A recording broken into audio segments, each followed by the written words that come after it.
Bonsoir à toutes et à tous, je suis ravie de vous retrouver pour Libre Ensemble, votre rendez-vous de la laïcité. Le secteur de la culture, peu ou pas du tout subventionné, est en danger. La chute de la fréquentation engendrée par la crise fragilise en effet la trésorerie de ces lieux culturels fortement dépendants de leur billetterie. À la ferme de Martin-Roux, près de Charleroi, un déficit menace la survie de ce centre de diffusion, un centre qui fait pourtant vivre la culture dans la région depuis 40 ans. Un reportage de Pierre Skunbrod qui débute à la veille de la fermeture des théâtres.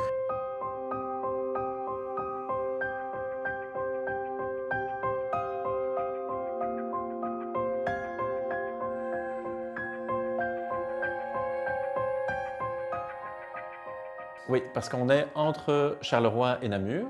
On n'est donc pas dans un centre urbain et les personnes du coin, si elles veulent avoir un accès à la culture, doivent soit entrer dans la ville, chercher du parking et tout ça et faire une démarche, soit Namur, soit Charleroi, ou bien se rendre dans un lieu près de chez eux qui en plus a c'est des vieilles pierres avec un accueil, c'est une vieille ferme retapée en théâtre. Donc il y a tout un truc qui est fait pour que le spectateur se dise « je suis chez moi en fait, c'est ma culture ». Et ça, c'est en période de confinement extrêmement important.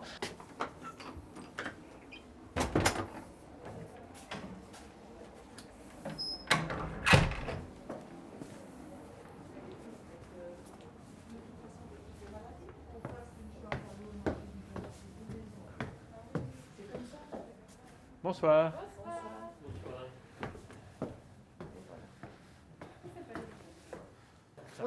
Si vous voulez, je vous fais signe tout à l'heure. Ah oui, je vous fais signe tout à l'heure et on voit si avant le spectacle, il y a moyen de vous redescendre. Il y a des gens qui ne viendront pas ce soir et donc on va voir ce qu'il y a moyen de faire pour vous redescendre. D'accord ? Et de toute façon, vos places, elles sont... Vos vrais abonnements, ils sont juste au frigo et dès qu'on peut, on les ressort du frigo. Un truc qui est bien, c'est que vous ayez éclairé avec des guirlandes de lumière, je trouve ça. C'est chouette, hein ? C'est joli, enfin en même temps, ça fait fête un peu. Oui, c'est notre régisseur qui l'a fait, donc vous pouvez lui dire, ça lui fera plaisir. Il y a régulièrement des gens qui font « Non, ce spectacle-ci, j'aimais pas, mais j'ai bien entendu que les autres ont aimé. » Et donc ça, c'est super. Ça veut dire que je ne peux pas dire « j'ai raison ». Je peux dire, tiens, moi, j'ai ri et j'ai senti que mon voisin de droite ne riait pas du tout, mais qu'à gauche, ça riait très fort. Et donc, je sais que je n'ai qu'un avis parmi d'autres. Et donc, on est dans le partage, on est dans la confrontation ou dans la cohabitation des avis. Ça, c'est extrêmement important. Bonsoir. Merci d'être là. Vous avez remarqué que grâce à ces événements, certaines personnes ont pu avancer d'un rang. Il y en a qui attendent depuis 30 ans, qui nous disent « on voudrait ». Ça y est, il suffisait d'attendre. Bon, merci d'être là. Donc, quelques petites consignes. Il y a un truc qui est dommage, c'est que Martin-Roux allait payer une tournée générale à tous ses abonnés. C'est dommage. Ça sera remis une prochaine fois, mais je ne sais pas encore quand. C'est enregistré. Donc, évidemment, dès qu'on peut reboire et remanger ensemble, on le fera volontiers. Tous les théâtres ont des réalités différentes et nous, on dépend extrêmement de nos entrées propres. À 55%, on est dépendant de ces entrées propres. Ça veut dire qu'en cas de Covid, toutes les entrées propres plongent, chutent drastiquement. Et donc, c'est tout ce qui devait faire nos entrées, 55% de ce qui devait faire nos entrées qui disparaît.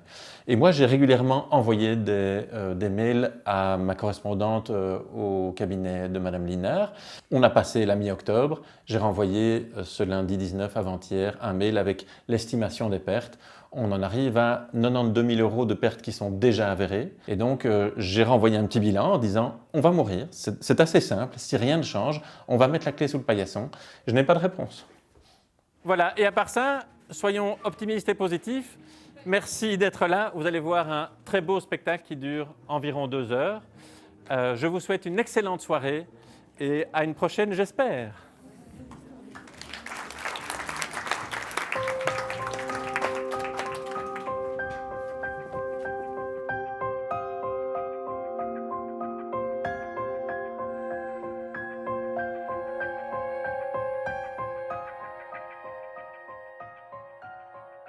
On fait aller, comme on dit, on s'accroche. Je suis très inquiète.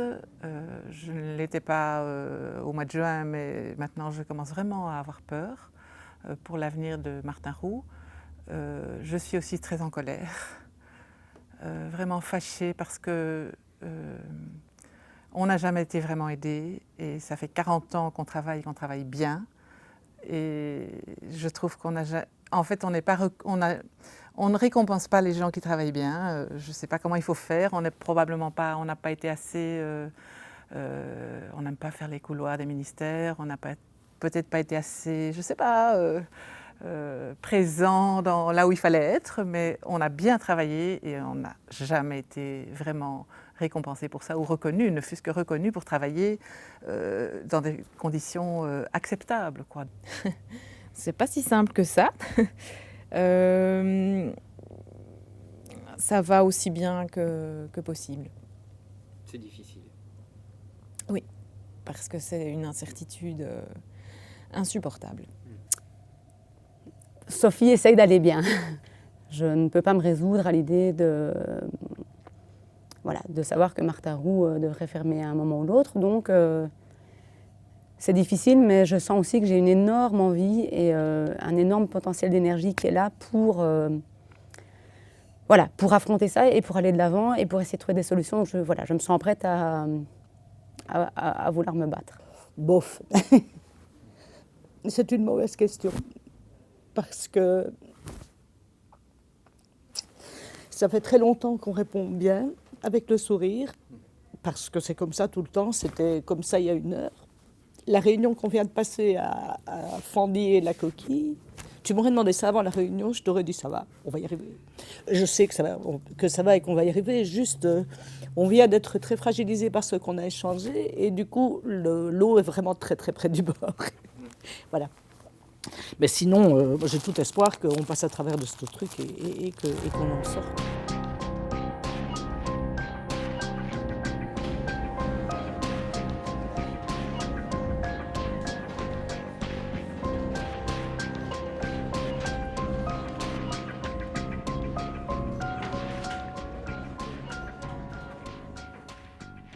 À court terme, j'ai l'impression qu'on va devoir un petit peu s'endormir pour sauver les meubles. J'ai l'impression que on doit commencer là à réduire nos frais de fonctionnement, nos présences, peut-être Donc, moi, je sens qu'il y a une parenthèse là qui est en train de se faire.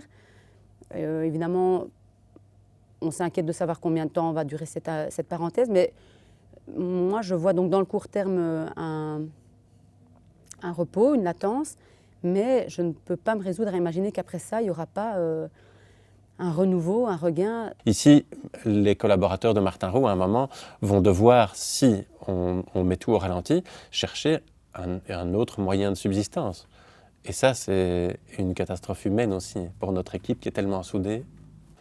Et donc, là, on en parle, on évoque le sujet pour la première fois aujourd'hui. OK, qui serait d'accord de passer à 70% de son salaire? Ça semble, ça va, 70% de son salaire pour ne pas travailler, c'est cool. Ça dépend. Ça dépend quel salaire on a au départ, ça dépend quelle situation financière on a. Si on est dépendant de ces 2 000 € et qu'on en gagne 1 400, là, c'est pas cool du tout. Ces 600 € là, c'est ceux qui font la différence entre je m'en sors et je m'en sors pas. J'ai des collègues qui sont là depuis 15-16 ans. Elles travaillent ici depuis...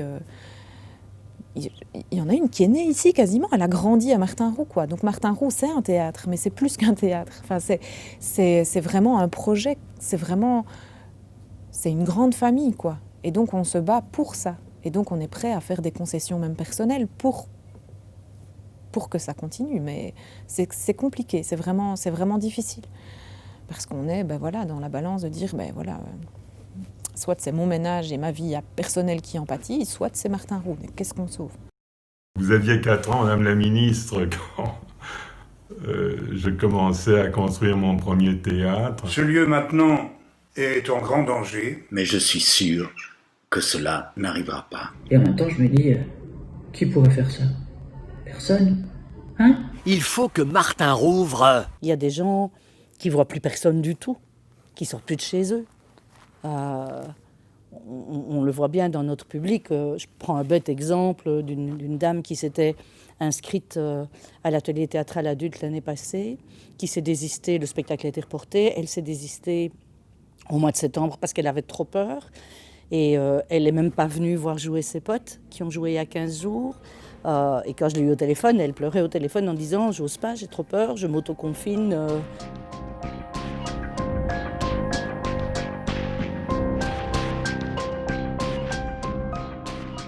Et on sent vraiment, et je crois qu'il y a plein de gens qui sont dans ce cas-là, dans cet état-là, on sent vraiment chez elle un repli sur elle-même qui fait que tout ce qui est pesant, difficile à vivre dans l'environnement global pour le moment, tout ce qui est anxiogène prend toute la place. Parce qu'on ne met plus rien d'autre. Il n'y a plus rien d'autre, il n'y a plus que ça.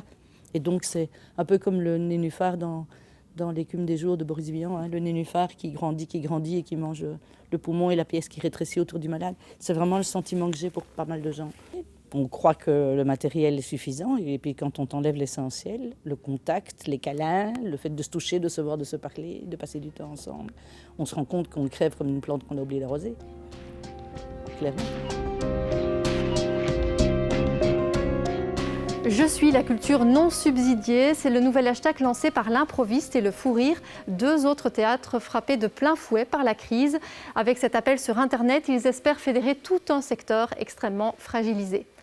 Merci de nous avoir suivis et à très bientôt pour un nouveau rendez-vous de la laïcité.